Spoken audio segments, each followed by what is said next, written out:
We are located in Gilbert Camp, which is in Guadalcanal, Solomon Islands. We are conducting recovery operations, which is excavation of a site associated with the loss of U.S. Marines. The Marines that we are looking for were part of a 1942 battle on Mount Austin with the Japanese. During the day's fighting, we lost 10 Marines that were then sent to the back of the company to be buried. They were buried in 2 different locations, and the site that we're excavating right now is one of those 2 locations that we have the potential of recovering 5 Marines that were buried at this location. The location that we are recovering at now is in Gilbert Camp. Gilbert Camp is on the outskirts of Guadalcanal, which is the capital. And with just increase in population growth, urbanization, this area is very much occupied and has a lot of individuals and families living here. Because of that, we are excavating on someone's personal property. Underneath an individual's house, part of their yard, and underneath their kitchen. It actually required the entire disabling of their kitchen, and that contributes to a lot of the efforts and constraints that we have at our site. We have very unique environmental and physical constraints on the site.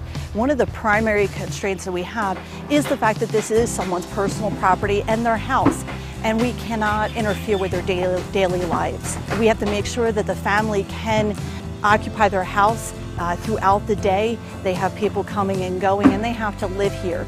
So we cannot interfere with their daily lives as much as possible.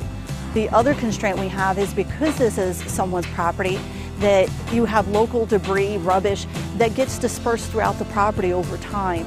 And a lot of the areas that we are excavating involve those areas where debris was placed.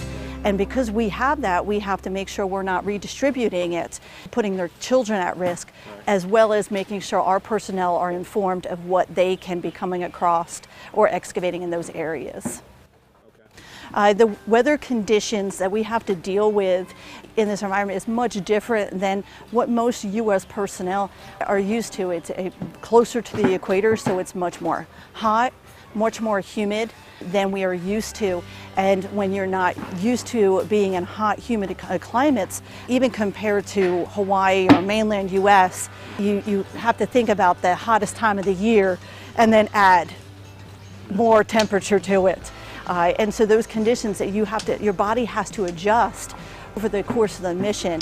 And so you actually see more productivity out of our U.S. personnel towards the end because they're now climatizing to the local area.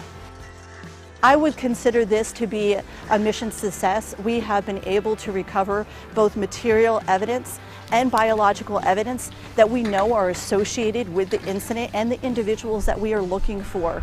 And any time that we can bring back evidence to the laboratory for analysis is definitely a win for us, because that's what's leading to identifications. What I would like to add for the general public is a lot of the forensic anthropologists and forensic archaeologists take on this job and take this job because it means something to us, a personal connection. This was my dream job. I convinced my husband to move to Hawaii so I could take the job that I always wanted.